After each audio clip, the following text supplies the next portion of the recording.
क्षेत्रमा सो राम्रो लाभ दिन्छ। निर्णयसम्म त मजुर हुन्छ। अहिले चाहिँ रातिको 1 बजेको छ होइन गाइज। अनि अघि नै भिडियो अन्त्य गर्न पाइएन। राति एकदमै हतारमा आइयो। मेरो आवाज पुरै डाउन भइरहेको छ। तर यो भन्दै गर्दा अहिले चाहिँ मेरो जन्मदिन पनि परेको छ र जन्मदिनको अवसरमा चाहिँ मैले आफ्नो कमी कमजोरीलाई चाहिँ कसरी सुधार्न सक्छु, के गर्न सक्छु, कसरी अघि बढ्न सक्छु भनेर जिन्दगीमा होइन वान एन्ड वान्ली मेरो आफ्नै दाइ र अहिले चाहिँ के भन्छ हेराउने मान्छे टुबी, उहाँले चाहिँ एकदमै लग्न विशेष यस्ता कुराहरूमा चाहिँ एकदमै डिप स्टडी गरेर एकदमै अघि बढिराख्नु भएको छ। सो उहाँलाई चाहिँ म यहाँ ल्याउन चाहन्छु र उहाँलाई चाहिँ मेरो राशि अनुसार राशिले के भन्छ र मोबाइलमा नोट्समा लेख्नु हो नि त, राशिले के भन्छ र के गर्दा ठिक हुन्छ उहाँले मलाई अब सल्लाह सुझाव दिनुहुन्छ। हजुर नमस्कार, म के अरे ज्योतिष आचार्य रोशन।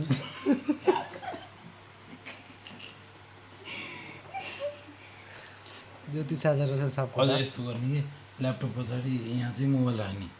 तपाईँको जन्म कुण्डली छ 2058 सालको साउनको 20 गते भन्नुभयो होइन।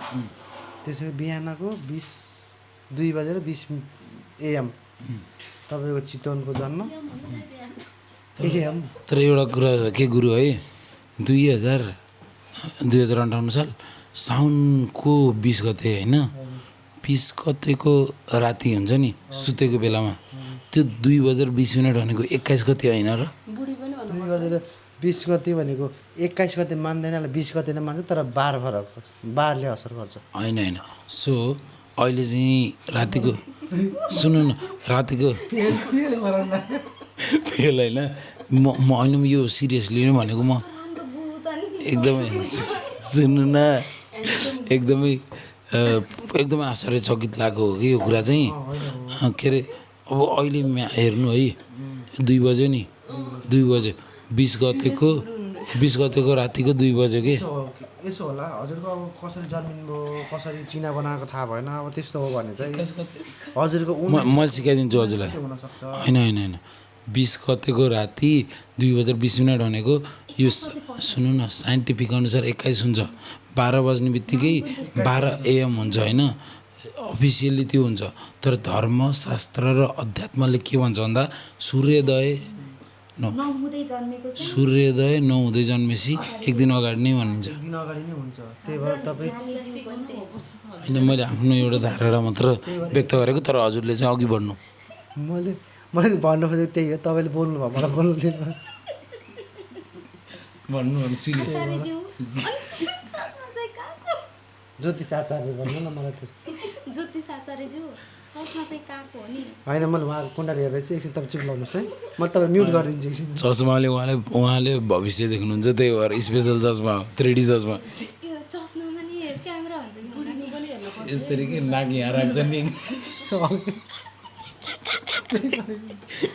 नाकको डुब्बो राख्छ यहाँ छ।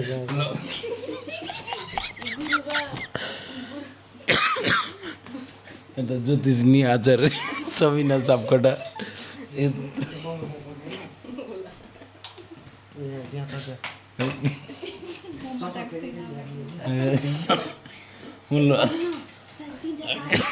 होइन सिरियसली गरौँ ल गरौँ गुरुजी ल। ल अब हाम्रो छोटो विश्राम सकिएको छ, अब हामी सिरियसली अघि बढौँ। तपाईँले भन्नुभएको मलाई जन्मकुण्ड 2058 साल 4 महिनाको 20 गते भन्नुभयो। यसरी बोल्नु भने ज्योतिष हुनु न, किन ज्योतिषहरू यसरी मुखमा बदम चोपेर 22 गते यसरी 2058 साल जिन्दी ज्योतिष पानी तिर्ख लाग्यो आचार्यज्यूलाई। तेरो मकर राशि हो। सिरियस तेरो मकर हजुर। ल सिरियस होइन अब सजिलै उहाँ उसको ममताको दाइ हुन्छ कि ततर ममता हेराउनु मात्रै कि त्यही गरेर दाइलाई नै हेराउनु हाम्रो रवि नानी उल्टो कि त्यहाँ हो मलाई ठ्याक्कै घरमा भन्नु भने अघि बढौँ त अघि बढौँ सचन लिएर जान्छु क्या म ढोक्न लगाउनु सचन त्यस्तो नहुन नि पब्लिक लग्नमा तपाईँको मिथुन लग्न छ लग्नमा मिथुन शुक्र बृहस्पति र राहु रहेका छन् यसले तपाईँलाई फल के दिन्छ भने लग्नमा यी ग्रहहरू यति हुनाले तपाईँ एकदम आकर्षक कलात्मक र भित्रैबाट एकदम चिन्तन मनन गरेर बोल्ने व्यक्ति या केही सोचेर गर्ने कार्य व्यक्तिमा गनिन्छ तपाईँको दशम भावमा कर्म भावको नै मकर राशिमा चन्द्रमा रहेका छन् यसले के गर्दैन तपाईँ सिरियस हुने वातावरणै छैन त्यही अनुसारले छ त्यही भएर तपाईँको आज जन्मदिनको अवसरमा तपाईँले धेरै जन्मदिनको धेरै शुभकामना धन्यवाद आर्यघातको जयमास यसरी तपाईँको जन्मदिनको धेरै धेरै शुभ आर्यघातको जयमास 2083 साल कस्तो रहेछ म विशेष जानकारी बताउन चाहन्छु है तपाईँको जन्म विवरण छ 2058 4-20 भन्छ आर्थिक तथा करियर पक्षको योगदान र मकर राशिमा रहेको हुनाले 13 सालमा कर्म क्षेत्र र आम्दानीका दृष्टिले मेहनत अनुसारको फल प्राप्त हुनेछ तपाईँको पछि तपाईँले पहिला जे मेहनत गर्नुभयो जे दुःख गर्नुभयो त्यसकै फल प्राप्त गर्ने समय आएको छ किनकि अहिले शनिदेव बक्री हुनुभएको छ बक्री भनेको स्याटर्न भनेको कर्मका कारक शनिदेव हुनुहुन्छ होइन हामीलाई जे कुरा ढिलाइ हुन्छ के हुन्छ सबै शनिदेवले गराउनुहुन्छ यदि तपाईँले अघिल्लो जन्ममा या अघि समय अगाडि के दुःख कष्टका काम फल प्राप्त भएको थिएन भने तपाईँले अबको समयमा शनि उल्टो चाल बक्री भनेको उल्टो जस्तै पृथ्वीबाट उल्टो चलेको देखिन्छ तर त उल्टो हुँदैन सबैभन्दा ढिलो घुम्ने प्लानेट ग्रह भनेकै शनि ग्रह त्यसले शनिमा के गराउँछ भने शनि ग्रह नराम्रो मात्र होइन यसले तपाईँलाई ढिला गराउँछ स्थिरता गराउँछ सफलता गराउँछ जे कुरामा पनि त्यही भएर मेहनत अनुसार प्राप्त हुन्छ व्यापार व्यवसाय र रोजगारीमा निरन्तर खट्नुपर्ने देखिए पनि आर्थिक स्थिरता कायम राख्न सकिनेछ सब तपाईँ एकदम दुःख कष्ट एउटा क्वेसन के हो यो अमिकुजी तान्ने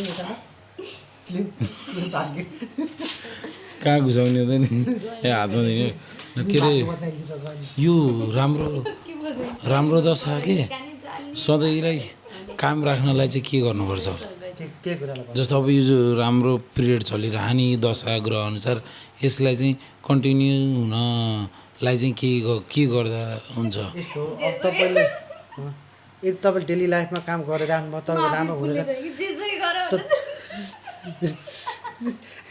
जेसुकै हाम्रो ज्योतिषजीले चाहिँ एकदमै रुडली मलाई बिहेभ गर्नुभएकोले चाहिँ मैले यो अन्तर्वार्तालाई यहीँ टुङ्गाउन चाहन्छु हस्त धन्यवाद मेरो मलाई